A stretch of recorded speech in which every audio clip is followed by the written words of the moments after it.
sa San Pedro Police Station. Unsa pa yung mga gitutukan karon? Okay sir, sa amo ang core focus directive sir no nga sa recent nato nga weeks naman may gina-conduct nga simultaneous na anti-criminality law enforcement operations. So kato including natong end of the November na may total arrested sa ato ang most wanted persons no sir, nami 8 operations conducted. Then sa other wanted persons nami 13 operations conducted and arrested persons. Then sa amo ang anti-illegal gambling operations nami total of 4 operations nga with the total of 6 arrested individuals. Then sa amo ang anti-illegal drug operations na ami conducted nga from last week of November, total of 8 operations with 9 arrested individuals. Then napod mi kon sir sa amo ang issuance of citation tickets, implementation of local ordinance nami 73 issued sa 4136. Then smoking, anti-smoking na mo sir nami 18 issued. Then rescued minors for this week lang 5. So far sir mo na ang ato ang efforts no sa Police Station 2 San Pedro. When it comes to mo ang mga anti-criminality programs. Yes, Major. Major, gawa sa ani ang with regards sa going sa Pasko Fiesta celebration niya ang area San Pedro, pinakasentro po diri sa Davao, na binili sa may San Pedro Square. Kumusta ang assessment and monitoring po nato, Major? Ang amo assessment and monitoring sir, nami since naman mi deployed every night dire sa ato ang perya sa Pasko, sa ato ang mga food bazaar. So far wala man tay significant incident reported, and aside ana sir karon na pod ang third day sa ato ang ginaheld nga Misa de Gallo. So aside sa San Pedro Cathedral Church, napami gina cover pod nga duha ka simbahan, which is ang St. Jude and the other one is ang Assumption. Pila ka simbahan sa area San Pedro, Major? Ang kanang major lang ang gina-cover for Misa de Gallo. So si San Pedro Cathedral Church ang pinaka-main, which na ay duha ka mass nga ginaheld. And then si St. Jude also duha po na dira sir. And kay Assumption Parish natay isa ka mass. So total of 3 nga locations nga napud tay deployed nga personnel nga dili lang police na IPNP, then apoy sa task force Davao.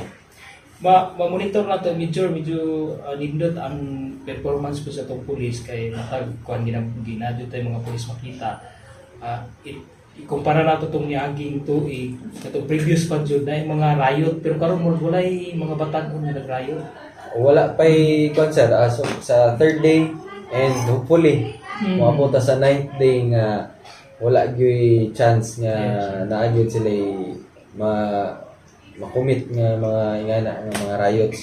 Kay napuntay kaning active collaboration sir sa to ang mga barangays naabot sila dira, labi na ang coming from barangay 3A and 2A. So tinabangay mi nga kaning mga batan-on ra nga magtapok-tapok.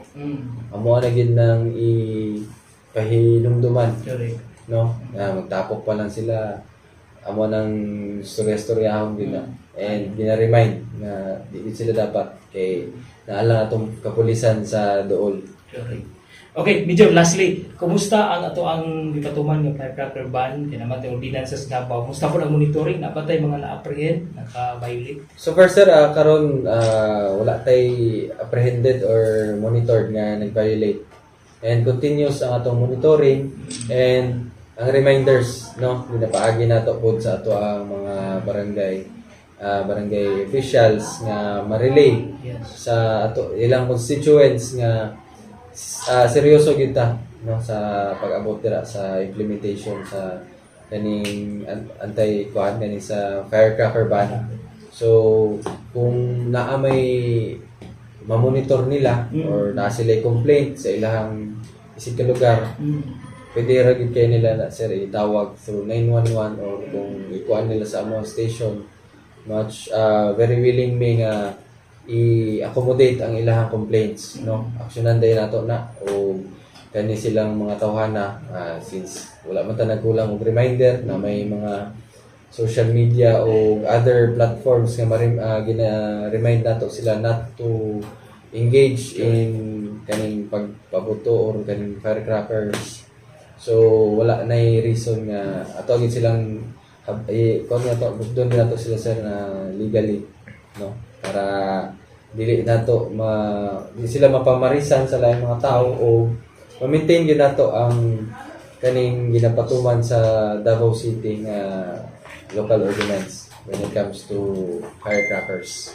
Okay. Lastly, Major, mas na pa kayo paabot sa publiko, Major? Any announcement na lang?